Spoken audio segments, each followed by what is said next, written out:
Good morning mga Lodi. Binabaybay namin itong galing ng underpass.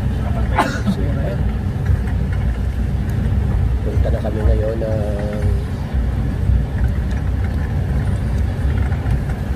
Nueva Ecija. Doon yung aming site. Doon kami dideploy.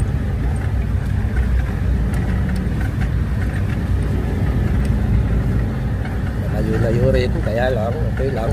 Dahil bahagi ng trabaho ng isang construction worker. Kung saan kayo padala ng kumpanya, doon ka talaga pupunta. Alas 2 pa kami na sa kumpanya namin, tulad na yung makasama. Sana nga lang, maganda yung lugar, pero kasi ang gagawin namin ay school building ng kolehiyo. Kaya siguro, nasa bayan yun, malapit sa bayan. Okay lang, madali yung pagbili-bili ng makakain o pangulam. Pangalawang magandang pabilihin ay libre yung tirahan. Construction. Mga Lodi. Kaya sumama ako. Pangalawa, kailangan talaga dahil ng mga estudyante na paaral.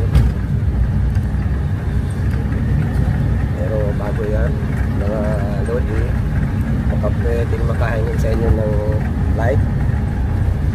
Isama nyo na rin yung subscriber para makilala yung aking channel, Ariel Vlog. Maraming salamat. Dito na kami sa papasok ng Cubao.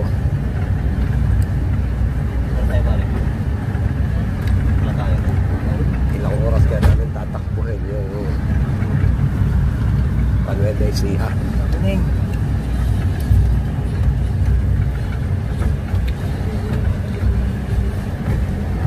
Hindi siguro matraffic.